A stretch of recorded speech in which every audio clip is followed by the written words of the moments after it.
வணக்கங்க. செம்பிலி கடாய் வந்து நாங்க சேல்ஸ் பண்ணியாச்சுங்க. பக்ரீத்துக்கு 1 வாரத்துக்கு முன்னாடியே சேல்ஸ் பண்ணியாச்சு. அது வீடியோ எடுத்து வச்சு போடுற டைம் இல்லாதனால தான் இப்போ போடுறேங்க.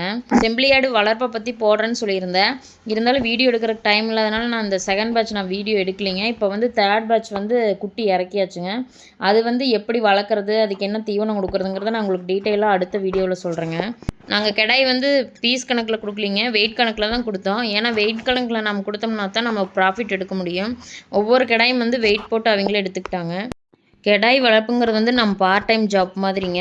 நம்ம காலையில் ஒருக்கா சாயந்தரம் ஒருக்கா பார்த்தாலே போதும். தீவனம் போட்டு கரெக்டாக எல்லாம் சாப்பிடுதா என்னென்னு பராமரித்தாலே போதுங்க. நம்ம எந்த அளவுக்கு நல்லா பராமரிக்கணுமோ அந்தளவுக்கு கெடாய் வந்து நல்லா க்ரோத் ஆகுங்க. குட்டி வாங்கிட்டு வந்ததுலேருந்தே பார்த்திங்கன்னா கடைசியில் நம்ம சேல்ஸ் பண்ண வரைக்கும் நம்ம நல்லா குட்டியை பராமரித்தா தான் அதை நம்ம வெயிட் ஏற்ற முடியும். ஒரு 2-3 மாதம் நல்லா கவனிக்காம மட்டும் மறுபடியும் நம்ம பார்த்தோம்னா அது நம்ம நினச்ச அளவுக்கு வெயிட் ஏறாது. அதனால் நம்ம குட்டி வாங்கிட்டு வந்ததுலேருந்தே ஸ்டார்டிங்லேருந்து நல்லா கவனிச்சிட்டு வந்தால் தான் நம்ம நல்லா வெயிட் ஏற்ற முடியும். நாங்கள் இப்போ வாங்கியிருக்கிற 3வது பேட்சில் நாங்கள் இதை எப்படி பராமரிக்கிறது அப்படிங்கிறது வந்து நாங்கள் உங்களுக்கு அடுத்த வீடியோவில் நான் கண்டிப்பாக சொல்கிறேன்.